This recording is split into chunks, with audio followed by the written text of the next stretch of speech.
So at the end of the course, if we define population economics in a nutshell, population economics is basically a subject that apply economics theories and techniques to solve the issues of population.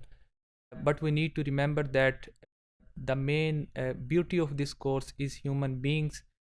سب سے بڑا asset پوری population کے اندر resource یا کسی ملک کے اندر انسان ہی ہوتے ہیں جو اس کو آگے لے کے جاتے ہیں، اور انسانوں کی ترقی ہی بیسک پرپز ہوتا ہے۔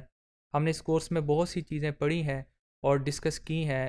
فیوچر میں ہمیں اس کو کیسے بینیفیشل بنانا چاہیے، پاکستان کا جو فیوچر ہے، that the success of Pakistan future will entirely depend upon you people, اور ہیومن ڈیولپمنٹ پہ آپ کی کیپیبلٹیز کیا ہیں، ان کا اندازہ کریں، کیونکہ اللہ تعالیٰ نے انسان کو اشرف المخلوقات کا درجہ علم کی بنیاد پہ اور عقل اور فراست کی بنیاد پہ دیا ہے، اور اسی وجہ سے انسان کو یہ چاہیے کہ اپنے چھوٹے چھوٹے مسائل سے نکل کے بڑی سوچ کو اپنائے اور بڑے آبجیکٹیوز کو اپنے سامنے رکھیں۔ اگر جب آپ اپنے کمفرٹ زون سے باہر آ جائیں گے تو آپ کو چھوٹی چھوٹی چیزیں تنگ نہیں کریں گی، اور اگر آپ چھوٹی چھوٹی چیزوں سے تنگ ہوں گے تو پھر زندگی ویسے ہی گزرے گی۔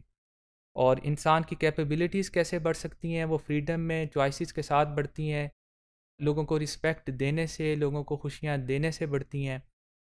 میری یہ دعا ہے کہ اللہ تعالیٰ یہ کورس آپ کے لیے، پاکستان کے لیے اور ہم سب کے لیے فائدہ مند ثابت ہو۔ آپ اس کو پوری طرح سمجھیں گے، بالکل بھی مشکل نہیں ہے، نہ ہی اس میں کوئی بہت مشکل چیزیں پوچھی جائیں گی۔ آپ کو جو چیزیں سمجھ آ رہی ہیں ویسے ہی آپ سے پیپر پوچھا جائے گا، اور کسی بھی نالج کو اس لیے حاصل کرنا چاہیے کہ اس کا حقیقی پرپز ہمیں سمجھ آئے، اس کو صرف سبجیکٹ کو پاس کرنے کے لیے نہیں پڑھنا چاہیے۔ آپ کو کوئی فیوچر میں کوئی کویسچنس پوچھنے ہوں یا کچھ ڈسکشن کرنی ہو تو یہ میرے ای میل ایڈریس ہے hrezwanahmad@78@yahoo.com، اور my official email address is rizwanahmad@fccollege.edu.pk. So I will reply your queries whenever possible. I am a professor at FC College. You can come to meet me.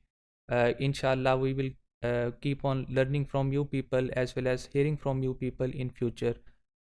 God bless you، اور میری دعائیں آپ لوگوں کے ساتھ ہیں۔ آپ لوگ مجھے اپنی دعاؤں میں یاد رکھیں۔ اللہ تعالیٰ آپ سب لوگوں کو اپنے حفظ و امان میں رکھے۔